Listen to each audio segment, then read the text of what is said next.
Just want to say a few quick things. Firstly, we didn't choose this date at random. This is the Universal Children's Day as declared by the United Nations, and I think that's appropriate because many, if not most, of the services and programs that we do here, we really feel are in the best interests of children. And we'll talk about building stronger families and healthier societies and the role of children at the center of that. I also wanted to mention that one of the motives behind opening this center was really to honor and remember a man named Earl Silverman. By the entrance here, we've put up a little poster in honor of Earl, which I'll just briefly hold up. And Earl is a man who, his life's ambition was both to find help for himself. He was a victim of female perpetrated domestic violence. And with that as his experience, he spent 20 years trying to raise awareness of this issue and also building the first shelter for male victims of abuse. Unfortunately, he didn't get a lot of support, certainly not from the government. And about a year and a half ago, he quite tragically ended his own life. When he did that, he put out a message hoping that at least some good would come in the form of attention on the issue and a center for male victims of all sorts of issues. Now, it's a tragic incident what happened to him, but when we found out about that, we were all of us in shock, and we decided we really did need to do we did need to do something about this. That there was really a gap, which is death. Unfortunately, it was necessary to show. So we set about thinking about what could be done, and the outcome of that process was the decision to open what came to be called the Canadian Centre for Men and Families, and now it's been about a year and a half since that tragic incident. So we do honor and want to remember Earl Silverman, and as I said, we do have this up on the wall here. The other thing we have on the wall, which is sort of a happier thing to have on the walls, is our Founders Circle. And these are folks who have shown a tremendous contribution to the Center for Men and Families during our capital campaign over the last 12 to 18 months. These eight or nine, we have another one coming in, major donors contributed at least $5,000, in some cases $10,000, to raise the necessary seed capital to get the doors open. So I do want to acknowledge those folks and thank them for their support and for making this day possible, and also acknowledge that we have a couple of them actually sitting beside me around this table, which we'll get to. So you can see the space. It's not a huge space. It's only about 800 square feet, but it is still the first men's center in Toronto. And really, by men's center, I'm not referring to any particular issue or service. I'm referring to a hub for all kinds of healthcare and other well-being needs for the health and welfare of boys and men. So our programs, as you'll hear, include grief counseling, trauma and abuse support, suicide prevention, fathering programs. Eventually we'll be launching mentorship programs and also some legal aid as well. And all of this is backed up by rigorous research. Also we do advocacy, we do campus outreach, which we'll talk about, and some other things as well. So it has been about a year and a half in the making, and we're quite pleased that we're now opening our doors. Just so you're a bit aware of the process, there was a capital campaign. We raised $60,000. That was completed by the end of 2013.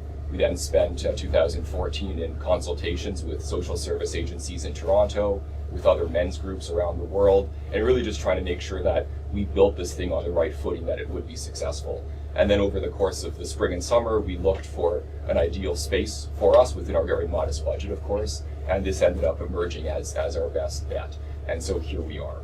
And going ahead, you'll hear a lot about particular services, but I wanted to just state up front what our long-term vision is. And that is to catalyze a fundamental change in the relationship between society on the one hand and boys, men, fathers, and really masculinity on the other. So firstly, it's about society creating institutions and services and programs that address a gap in the health and well-being of boys and men, but it's on the other side changing men's attitude towards getting the help that they need, teaching them that being a man doesn't mean being a superman. It's okay to be vulnerable, it's okay to need help, it's okay to seek out that help. That, more than anything else, is what we're trying to do here.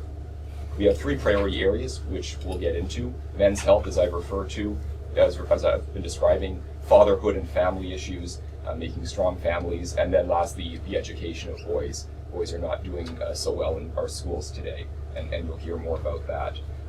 So let me just now introduce the folks around me here.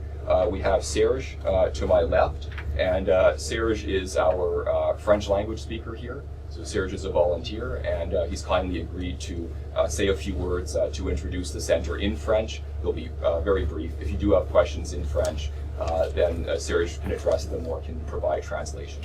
Serge, please. Yeah, ok, merci beaucoup. Mon nom c'est Serge Mwimba, je suis volontaire au centre. Could you swap seats? Would that be Oh, possible? absolutely. Yes, sorry. Let's get Serge. Merci beaucoup. Mon nom c'est Serge. Je suis volontaire au Centre canadien pour les hommes et les familles. Et le Centre canadien pour les hommes et les familles, c'est un centre qui a attiré toute mon attention par rapport à sa mission, qui est la mission qui consiste à soutenir les hommes ainsi que les familles, ainsi que les jeunes garçons, dans les objectifs qui consistent à les encadrer. Et aujourd'hui, le centre vient d'ouvrir ses portes. C'est vraiment une grande beauté pour tous les hommes ainsi que pour toutes les familles, ici particulièrement à Toronto. Alors, en ce qui concerne les services que le Centre canadien va apporter pour soutenir les hommes ainsi que les familles, il y a particulièrement les services qui consistent à apporter du soutien et aussi les services qui consistent à apporter des recherches, des plaidoyers ainsi que des services d'aide juridique à toutes ces personnes, à tous ces hommes, à toutes ces familles et tous les jeunes garçons dont le centre s'est attelé comme objectif d'apporter vraiment un grand soutien afin de pouvoir renverser la situation de ces hommes ainsi que de ces jeunes garçons. Merci beaucoup. Let's welcome them. Musical chairs. Okay, thanks, Serge. I'm now going to introduce Dr. James S. Brown, who is an educator, researcher, and writer. Jim is a retired teacher and a principal, where he served as both teacher and principal for a variety of school boards in Ontario. He's written several books on the history of education. We have one of them here today. I should have brought it up here. It's called Rescuing Our Underachieving Sons, Raising the Aspirations of Underachieving Boys.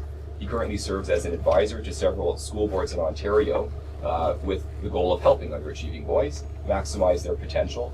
And he's been on a tour he calls the Odyssey for Equality that we've been very proud to support, talking about boys' education across North America as well as in the UK. He's a real family man with 5 children and 9 grandchildren. He's been a longtime advisor to us, and he is one of our major financial supporters as well. So we thank him for all those kinds of support. Jim.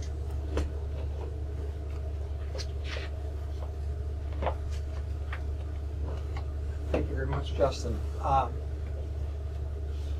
just want to talk for a minute or two about a few things that I think are quite significant. I got involved in the whole issue of equality, coming out of my background both as an educator and watching what was happening to boys in our school system.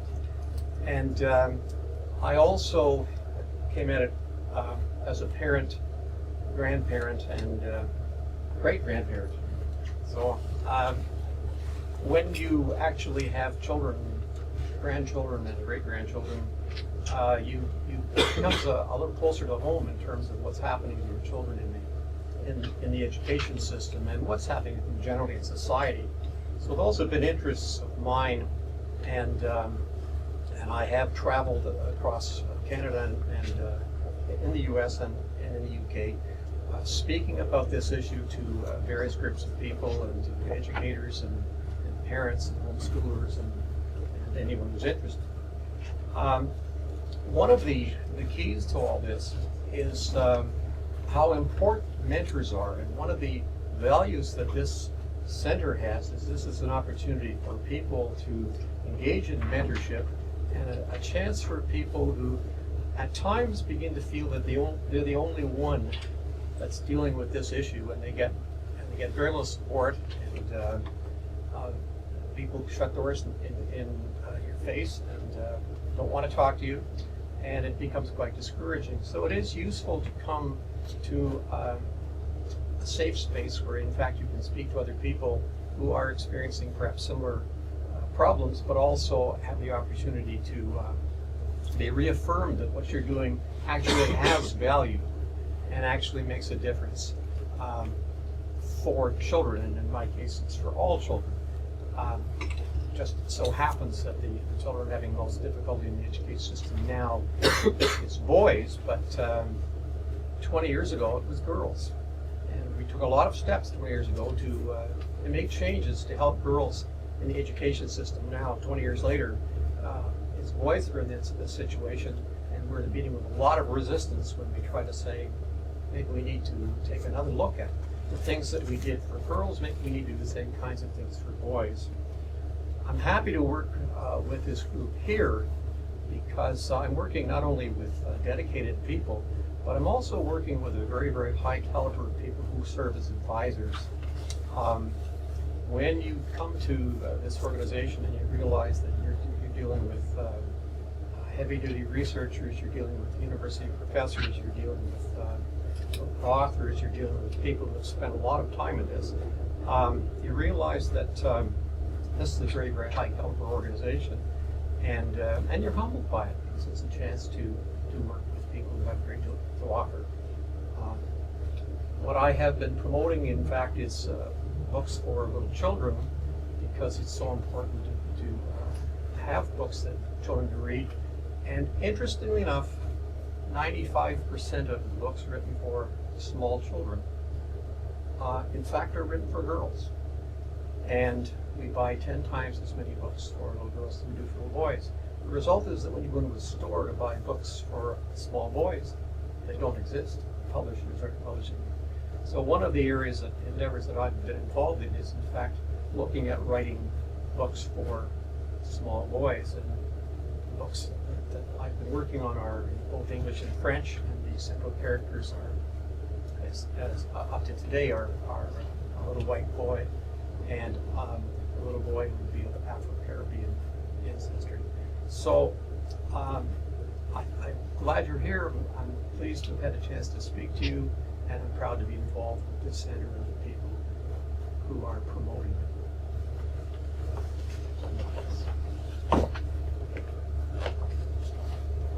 Okay, thanks so much for that, Jim. And I think Robert, Jim's book, I think, may be sitting on the shelf there. Perhaps we could put a copy on the table.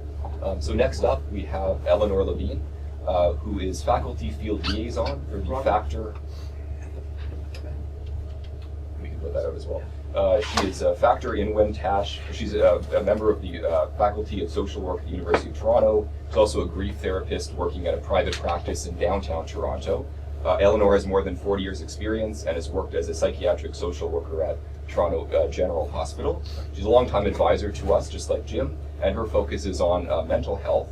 In fact, here at the center, there we go, she'll be providing counseling with a focus on issues like depression, anxiety, isolation, and self-esteem. Eleanor.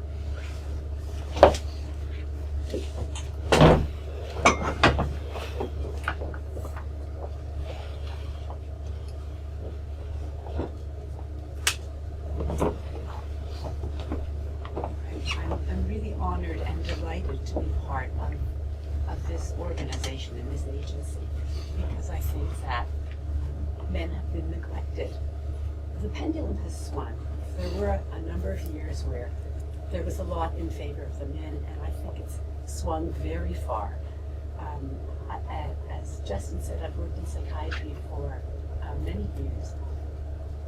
I can say that there's as much depression amongst men as there is amongst women. But women will speak to their friends, women will speak to family members, and women will talk about depression and they'll seek help. Men, much more often, will find other ways to deal with it, like playing hockey and maybe playing a little more violently, or antisocial behavior.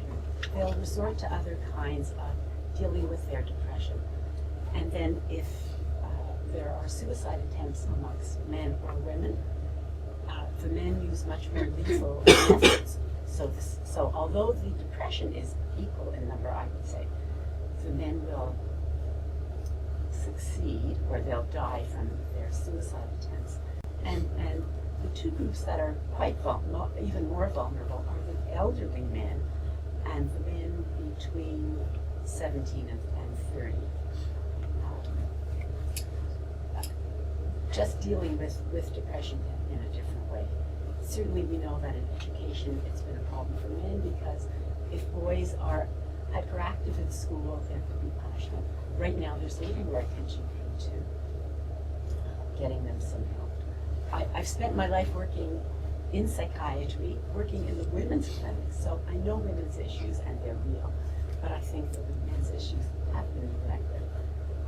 And I'm very happy to be a part of this group, to participate in general ways, but as Justin said, I will be providing individual counseling. Stop there.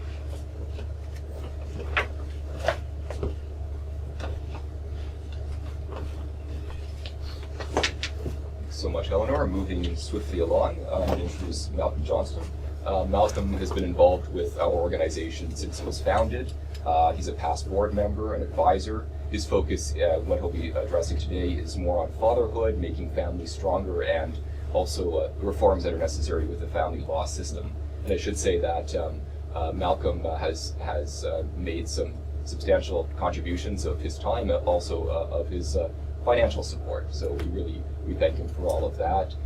And we are really grateful, actually, that lots of people from the community have stepped up to make financial contributions, big and small, to get us to where we are today. Malcolm.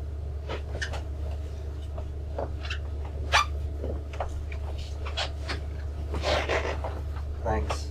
It's very exciting to be here, and I think the Canadian Centre for Men and Families is a very important initiative. Throughout the last few years, more and more studies have been conducted showing that, in fact, there is problems amongst boys and fathers, and one of the reasons why this center is so important is because we need a place where we can put them together. All these problems don't happen in isolation. Males tend to commit suicide at a rate about responsible for 75% of completed suicide. But those don't happen in isolation. They happen along with other issues, like in family courts. Boys tend to become depressed. They retreat into video games, and there's many ways that boys now are sort of in crisis and not being helped. My main focus at first was on the fatherhood issues that when I joined CAFE. And definitely, fatherlessness in society is starting to show now. Children that are growing up in families that don't have contact with their fathers. Girls are far more likely to become pregnant as teenagers. Boys are far more likely to get involved in lives of crime or join gangs. And it's easy enough to blame boys once these acts have been committed and say, oh, it's because of your violent male nature. And it's such an unsophisticated way to look at things. But that's sort of the way society has tended to look at things until recently, and that's why it's important that this initiative gets support from the public at large. I myself have 2 children. They're twins, a boy and a girl. And 3 years ago, when they went off to university, I was looking at the resources available to both of them, should they falter or get into trouble. And I was amazed at the discrepancy resources that would have been available to my son should he have got into trouble as were available to my daughter. So I think it's very important that we recognize that boys can be vulnerable. We recognize that the role of fathers are important, and that's why I think this organization is starting to gain ground with the public, because these problems are becoming obvious, and now it's time that we actually sat down and found solutions for them.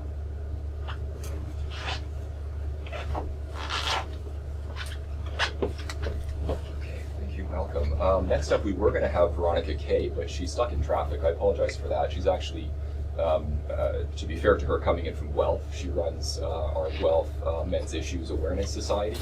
We work with a number of campus groups all across Ontario and beyond, putting on events and having conversations about men's health and the other issues that you've already heard about at the universities, because we think it's really important to reach young and especially university-aged men. We heard about the suicide rates, especially of university-aged men, so there you go.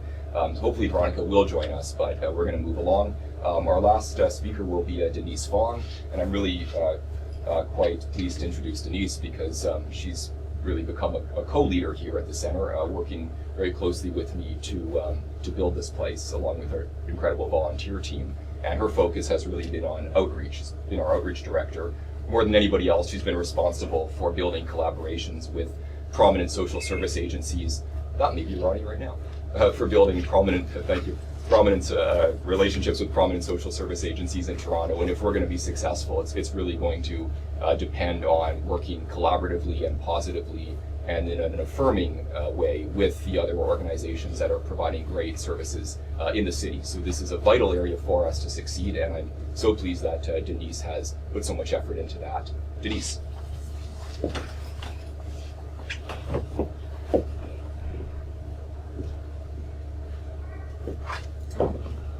much, Justin. I'm Denise Fong, and I'm proud to help run the Community Center for Men and Families with Justin and my colleagues and advisors here also with me today. My primary responsibility is outreach as outreach director, and the success of the Canadian Center for Men and Families will depend on your support and also the success of our ability to build relationships. We will be doing some in-house services and programming, but Toronto provides a volume of services that we will be leveraging and collaborating with to expand on those programs with the goal to get more men and boys the help that they need. For instance, over the past year, we have connected with the Eating Disorders Support Charity Sheena's Place and the Suicide Intervention Unit at St. Michael's Hospital, as well as a Time for Men with Lynn McDonnell, who runs this unique trauma support place for abused men. And significantly, the Gatehouse. Their manager, Brad Hutchinson, is now also an advisor with our center, and we're very glad for the relationships that we have built and developed with him and so many others like him so far. I'll stop there if you want to close, Justin. Is Veronica, did she just arrive? She just arrived. She's going to be 1 second. She'll be here. Okay, great. So as soon as she gets here, we'll throw her right onto the hot seat and she'll speak briefly. Until then, though, I guess we can go straight to questions because I know some folks needed to, had some other scheduled commitments. So thank you for coming. Thanks to our panelists for your support and for your comments today. You can address questions to any of us, and we're all prepared to take your questions. So thank you. Please. Justin, I'm Lauren LaRose with the Canadian Press. I wanted to address something actually in the release that you sent out in advance of this event, that the headline said essentially that the Toronto First Men's Centre was opening on Monday despite earlier opposition. I wondered if you could give us some details about what specifically you were referring to and maybe some of the challenges that you've faced in launching the centre. I appreciate the question. That was referring to the sort of opposition that had been experienced when we first announced that we were planning to open a center.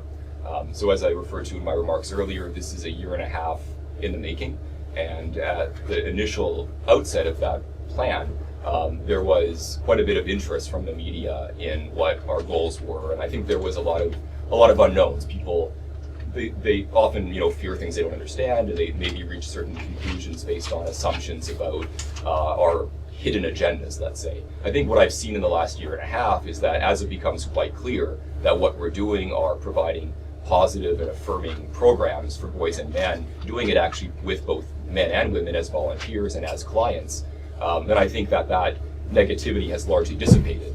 And I can tell you, since the news has again broke that the center is opened as of Monday, we've been getting, as I suggested, calls, emails, people dropping in, and it has been both men and women. And I won't, of course, give any confidential information, but I have had calls from women who have been calling about issues with their sons, issues with their grandsons, issues with their brothers or their fathers. So we have certainly welcomed anybody who thinks that they can get help for themselves or their loved ones to come and join us. And as Denise referred to all those positive collaborations, I think as that becomes well known, it becomes harder and harder to imagine that there is still some vast hidden agenda behind opening a healthcare facility for men's health, which is truly what this is all about.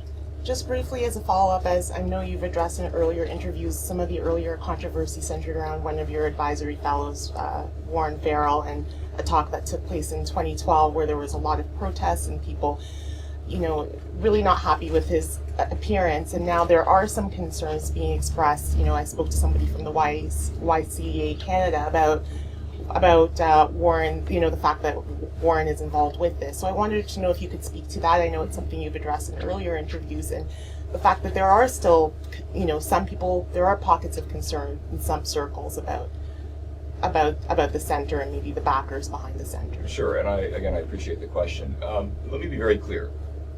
We as an organization, and I personally, oppose any actions or behavior which are dangerous, which are criminal, and which frankly take away from the ability to have genuine conversation about gender issues. Okay, so groups that engage in any of those behaviors, we have a problem with. Whether that behavior is being done by extremists in the quote-unquote men's movement, that's an issue. If it's being done by extremists in other social justice movements, like the feminist movement, that's also an issue. And we have had events which have been controversial for one reason or another, and the response to that controversy has often taken the form of protests where police have been assaulted, where doors have been blocked, so if there was an emergency situation, people wouldn't have been able to get out of the venue, where there has been bullying and intimidation of people trying to get into the venue. This has been behavior that's been committed by extremists, not associated with us, but in other organizations and other movements. So we strongly condemn any behavior, as I said, that is dangerous, such as those acts, that is clearly criminal. In some cases, that's what's happened as well. And that takes away from the ability to have a genuine dialogue about gender. We really want to get people with different perspectives together to have a conversation. We're hoping that's what we can do here at the Canadian Centre for Men and Families. Thank you for the question. Is Veronica here? Yeah. Veronica, are you, I know you just arrived, but I did introduce you, so do you want to say a few words? Do you want me to shorten this? Yeah, just a couple of minutes, and then we'll go back to questions here. Take a seat here.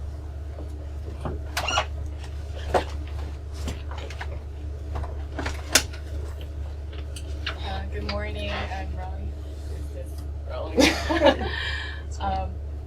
A couple of students and I started a group at Guelph a couple of years ago to get people to start talking about men's issues. And we've heard concerns over boys dropout rate, divorce court, and the ability to address emotional problems. Surely right now we only have a Facebook page, and we need more students to really dig deeper into those statistics analysis. Last year, I joined the Canadian Association for Equality to research on men's health. In particular, I focused on suicide. I looked at the demographics and mental illness comorbidity, but there's still many directions that it can go before it reaches some sort of conclusions. This year, mostly volunteered with help setting up lectures. And with the launch of the Canadian Centre for Men and Families, I also help staff office hours. I'm really excited to see this place because when I first started, this is basically where we want to see this to be a safe space for resources and building services where men and people who care about them can and come help. And surely we don't have the solutions for everything right now, but this can be the beginning. And we can just contribute to the community that's already doing some great work. We partner with services that are already offering some of these niche. Yeah. Okay, thanks, Ronnie. Ronnie, you can stay here because they have questions for you. So as I was saying, Ronnie has been heavily involved with our campus outreach efforts to largely bring attention to men's health issues at the universities in Ontario. Okay, let's go back to questions if there were any. Yeah, I just want to like Carl from Sun News, and anyone could answer this. I don't mind. I think anyone who pays attention to what goes on knows, in terms of the courts, there is a lack of balance. Custody in particular, and even sometimes support payments. It's cliche of deadbeat dads has a certain application, but there are also men who pay a lot of money and never seen their children and so on. When it comes to abuse, though, and I've interviewed so many people over the years. You can take pretty much any week, and there'll be an example of a fairly high-profile case of women who are victims, women being targeted. Now, I understand men can be attacked, and I understand the humiliation that must involve. But are you not really trying to sort of mirror or replicate women's experience, saying that men suffer too? I mean, that seems to me potentially very damaging and doesn't achieve very much. Individual cases must be dealt with, but surely this is not systemic. I mean, are 200-pound men really living in fear of 120-pound women on a daily basis? Is this really the case? Thanks for the question, Mike. Does anybody want to? What about 100 Malcolm, do you want to address It's it? not really the answer. Well, okay, sure. Yeah. Well, I do think, yeah, that is a concern, and I've heard that a lot, that people say the movement or what we're behind sort of is just like a mirror image of feminism, and, we're just trying to create the same thing for men. And I sort of see it different. I mean, there's it'd be like bringing down the rhetoric, because there are vulnerable men who actually feel ashamed to ask for help simply because of this social narrative. And if we can get a social narrative going that it's okay, that there's a place where men can go, and then that's fine. I mean, we're not claiming that men are I mean, I've seen some ridiculous newspaper articles about CAFE saying that we claim that men are the new oppressed gender and all that, which is nonsense. That's not, I mean, we're so often misrepresented in the media. I'll give you an example. Just this summer, I saw something on Twitter from the White Ribbon Campaign saying they do not support the work CAFE does for some reason. So I replied back, why don't you support the work? They say, because you're misogynists. And so I asked, could you provide a specific example? And rather than provide an example, the fellow at the White Ribbon Campaign actually fabricated a quote from our website, because this is a very public, he didn't know I was involved with CAFE, he just thought I was a member of the public, fabricated a quote saying, see, there's the misogyny, and that's a ridiculous thing. And because we want to bring down this rhetoric to where we can talk rather than ratchet it up where there's always conflict. And there are vulnerable men, and they do deserve help. Can I just add to that as well? Because I think, you're pointing out something that a lot of people, I think, believe, but I can tell you from having been in meetings with a number of social service leaders and they have been in this business trying to help people for decades or longer, they're telling us it's about time that your place is open. I mean, we've had meetings, Denise and I, with, as she suggested, the Suicide Prevention Center at St. Michael's College, where the woman who runs that, when we explained our mandate, said, it's about time. I'm so thankful that you're opening. We've had Sheena's Place, an eating disorder agency, actually reach out to us. They do great work, but Sheena's Place has historically had essentially 0 men visit them, even though by diagnosis about 1/3 of those suffering eating disorders, body dysmorphia and things like that, are actually men. And 1 or 2 men, I think, had actually visited Sheena's Place in 20 years. So they started something called a men's program to actively recruit men. And it did okay, but they've actually met with us recently to say, we'd like to actually move this program to the Center for Men and Families, because we think together we can address, an even larger unmet need. So we're putting the pieces into place. This isn't 100% done. I mean, we certainly hope we'll do everything we can to make this relationship work, but I offer it as an example where a prominent and well-respected agency, which Sheena's Place is, and we applaud them for the great work that they've done, has reached out to us and said there is a need that's unmet for whatever reason.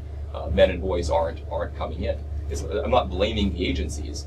What I said in my first statement was it's also catalyzing a change in how men themselves view their relationship to society, that they should recognize when they have needs and not deal with them in sometimes harmful and even dangerous ways to themselves and others, but get the help that they need. That's why we're here. I think maybe Robert had something. Robert's one of our board members and should have been. Can I on just this follow up, panel. just if I may, because generalized statements about gender are by their nature completely redundant, and they don't help anybody. But you just implied a point that I have to question. You said 1/3 of men dealing with eating disorders. So would you argue that society's expectations of body image apply to men the same as women, because I simply can't embrace that reality. And I've raised 2 boys and 2 girls, and the wife that I have. It just seems strange you would think that. Well, just to clarify, I didn't say that 1/3 of boys and men had eating disorder issues. That I 1/3 said that of those 1/3 who of have those who have them are I know what are you're boys saying. and men. Yeah. This is what the research tells us. I think there's often a disconnect between what the research says and what the public beliefs are. I'll offer another example: domestic violence, where the research shows that rates of male victimization are actually significant. I'm not saying they're the same level of female victimization, but they're also not zero. They're actually quite high. And so researchers know this quite well, but the way the public views domestic violence is that it is essentially exclusively male perpetrated violence against women. And this is actually, domestic violence is an issue that affects both men and women. There are lots of things where, the research is there, but for a variety of reasons, including the fact that, again, men don't often admit when they have an issue with eating disorders or abuse or intimate partner violence, the stereotype and the assumptions, sort of continue. But I do think, Robert, did you want to add to that? Can I get you to join me?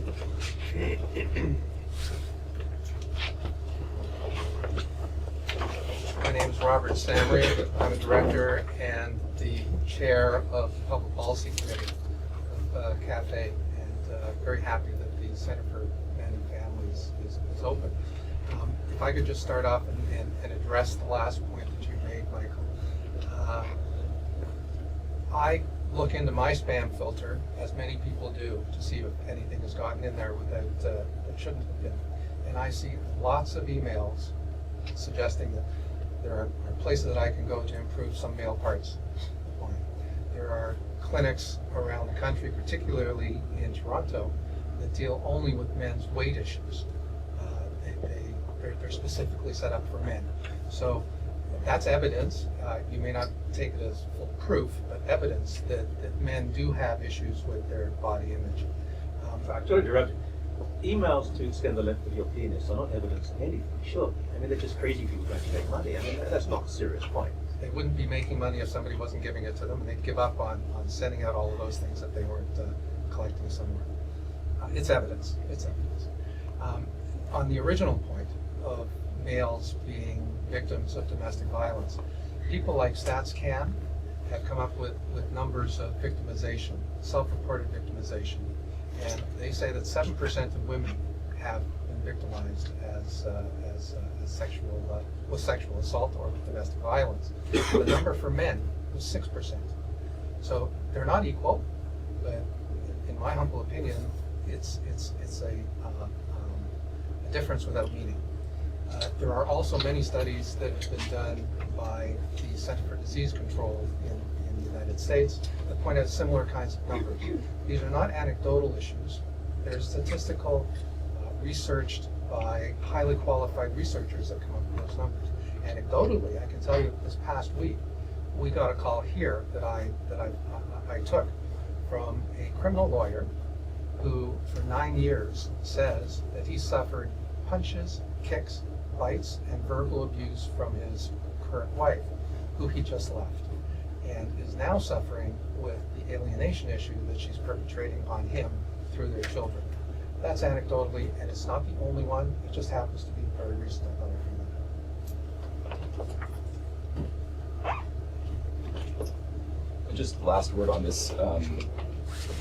If all that anecdote and statistics isn't convincing enough that this center is actually addressing an unmet need, I think the calls and emails that I've been taking since we opened on Monday, roughly 24 a day, from people who are desperate for help, and as I said earlier, not just men, mothers, grandmothers, sisters, daughters, looking for help for their sons, let's say, who have been, as Robert was just referring to, suffering parental alienation from their children because of a breakup. In one case, it was a daughter looking for mental health support for a father who was suffering from a number of issues. So this center, I think, we hope, of course, that it's going to succeed, and that'll largely depend on the support from the community and the collaborative relationships we can build. But that there are needs that are unmet, I think I'm pretty convinced that that's the case. I just have a quick question. Undeniably, men are more likely to be homeless than women. They are going to face shame, like you were talking about Christina's place, eating disorders. Men are shamed constantly for any problems that are looked at as weak, feminine. Now, you've also talked about the opposition towards having this. People accusing you of saying misogyny things. Largely, men don't seek help for these issues because they're viewed as sissy issues. It's part of putting down men and boys for behavior that is completely arbitrarily segmented into genders. Largely, it's men who are persecuting men and boys, right? Perpetuating these stereotypes of how men should act and how not to seek help. I mean, it's not often a mother telling. Why would you assume that? You don't think that sort of That's an assumption you've made. I don't know why you assume why. Well, Wait a why minute. Can I just finish? Yeah, finish your question. Then we'll address it. So you're facing opposition from people who maybe misread your intentions, right? Do you think that if feminism is seeking, those community members are seeking to go on about equality and how they should stop the toxic masculine, how men should act, and you guys are also trying to dissuade the notion that men should be a certain way, is there not a way of collaborating more, of opening up a dialogue between the two to say that the intention is really to give boys and girls the freedom to seek help whenever they need, to not be shamed by gender issues? Because if that is the intention, and it's so similar to the other side, feminism, why can't there be more of an open dialogue? Good question. Anybody want to address this? Well, sure. Yeah, it's kind of hard to have. Yeah.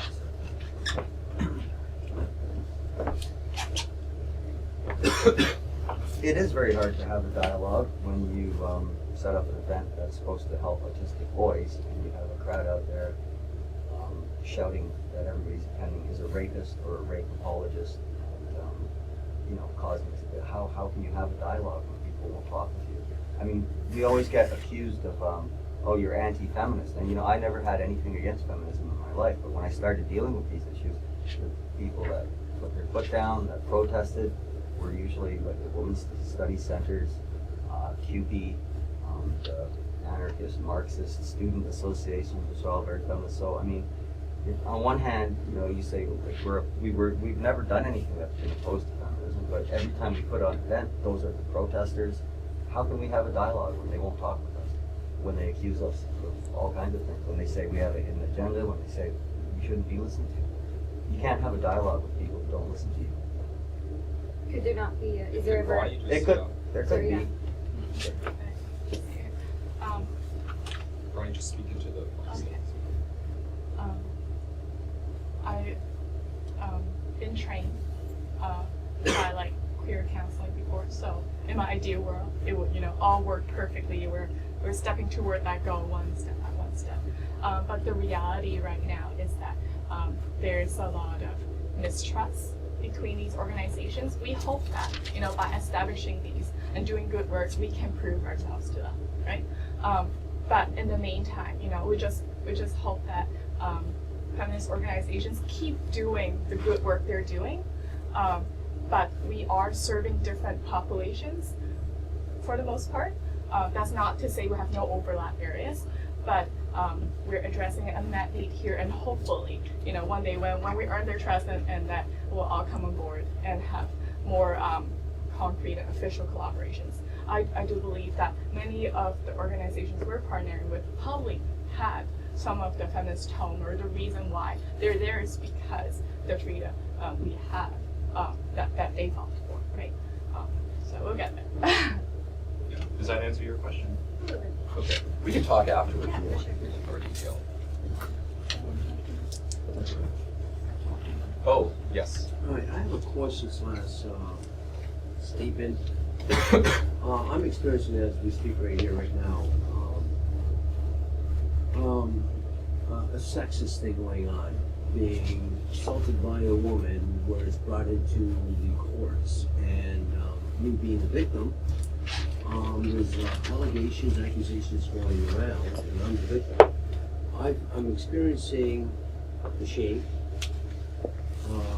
the humiliation, and suicidal moments of these approach that's come on to me.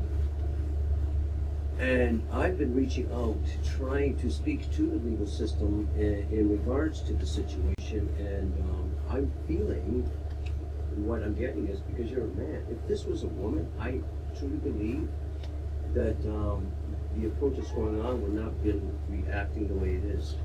And it's very, very lonely, and it's very, very difficult to experience. So do you have any suggestions or any kind of direction for me to reach out to help?